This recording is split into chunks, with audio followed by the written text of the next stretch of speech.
I'm working my way through this list of 200 questions, and if you're counting, you'll realize by the end of it that I'm not going to answer all 200. Some of these are questions that either don't apply to me or just aren't very interesting to me, or not the kind of thing that an answer has come to mind quickly. So some of them I'm omitting, but I'll try to do most of them just because I think it's kind of fun to challenge yourself to try to answer some of these questions.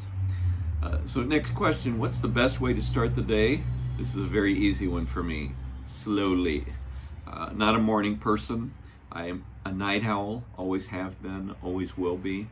I've learned to function in the world of morning people because I think the world is seemingly created by and for morning people. But as a night owl, I will always want to stay up late. So if I can ease into the day the next day, that's great. I could, if I got up at 4:30 or 5, slowly ease into the day, but I'm pretty sure that's not going to happen. But I would just say a slow start to the day, savoring some coffee, and if I could, some donuts, pastries, something unhealthy. I would love that, but it's not very often that it happens, but when it does, it's great. So the next question, how different was your life 1 year ago? Well, there's a fun question for all of us to ponder. I was thinking, and several have mentioned, isn't it funny that a year ago at St. Elizabeth, we were having Mass in the gym, and that felt so strange and so unusual, and we looked forward to the day when we could all just get back to normal. It's funny what happens in a year. But a year ago, we were having Mass in the gym. We had Easter, or were preparing to have Easter in the gym. And I think we all felt so put upon and deprived. And it's funny how things have changed drastically in that regard. We also hadn't begun the Early Childhood Center in earnest a year ago at this time. I don't think much demo had happened to the house. And I know there wasn't any construction or even site excavation that had started. But boy, a year later, there's so much going on there, and it's beautiful, it's exciting, and it's also more demanding in terms of time. So that's another big change from a year ago. Another great change that I have personally to talk about is that I weigh about 20 pounds less than I did a year ago. And I have begun this CrossFit regime and am going a couple times a week to the gym. And as the gym is closed, I have the opportunity to do a lot of it here. I have some dumbbells, I have a sit-up mat, and I have a treadmill, and I know how to do some exercises, so I've continued to do that, and I'm really trying to do it at least 5 times a week these days, so to run every time I exercise, and to add to it some kind of strength. So do some cardio and do some strength. And I really enjoy it for the most part. So that's been a nice change. In terms of diet, things have also changed. Not just abstaining from sweets, because I know nobody ever does that completely. Minimizing it a little bit, but also trying to add more protein and balance to my diet. So that's another good change that's happened in the last year. Next question, what's the best single day on the calendar? Well, there are lots of obvious answers, and I think any of those would apply. But I'm going to go with daylight savings time fallback. I absolutely love setting the clock back an hour. I wish we could do it more often, but it probably means we'd have to set it ahead more often too. But I love getting an hour back, even though I'll sacrifice it again in the spring. That's a very happy day for me. Next question, what's your favorite genre of book or movie? I don't know that I have a favorite genre, but one that always engages me and one that always looks so appealing to me is anything that has to do with space. So Star Wars or Star Trek, but also a lot of the movies that take place in outer space, especially in the future. I find those fascinating. I always am drawn to things astronomical.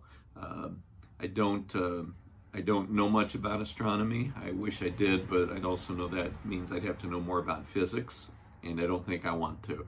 But interplanetary stuff, or galactic or intergalactic, cosmic stuff like that, I always find it so mystifying and fascinating. So I'd probably say anything that's related to space.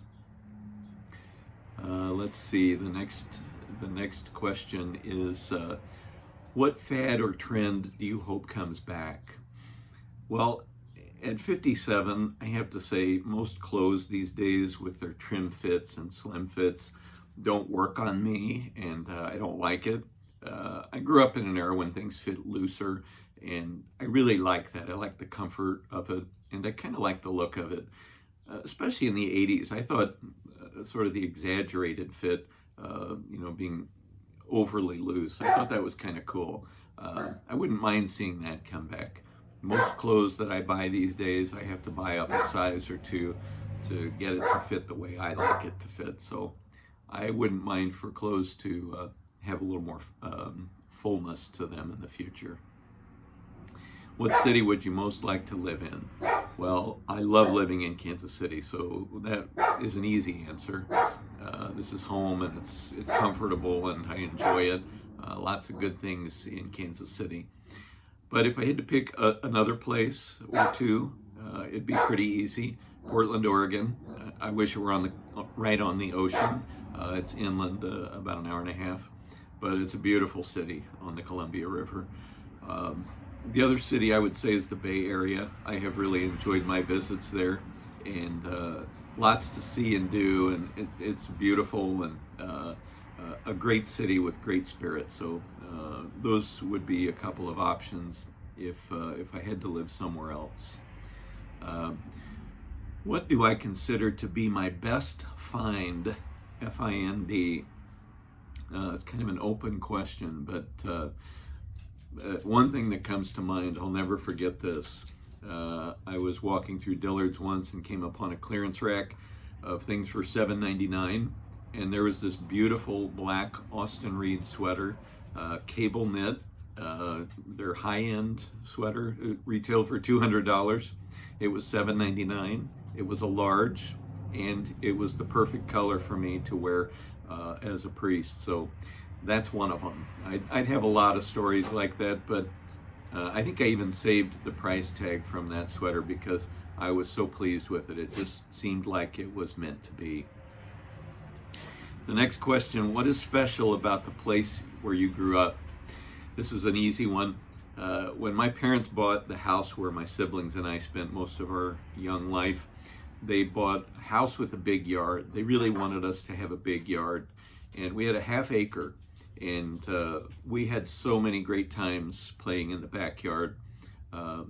So it was a tremendous gift when we were kids that we had a lot of room to roam. The six of us were outside a lot, and our block often gathered at our house because we had a big yard, and there were six of us, so somebody always had friends coming over. So that was a great gift that my parents gave us at a very early age.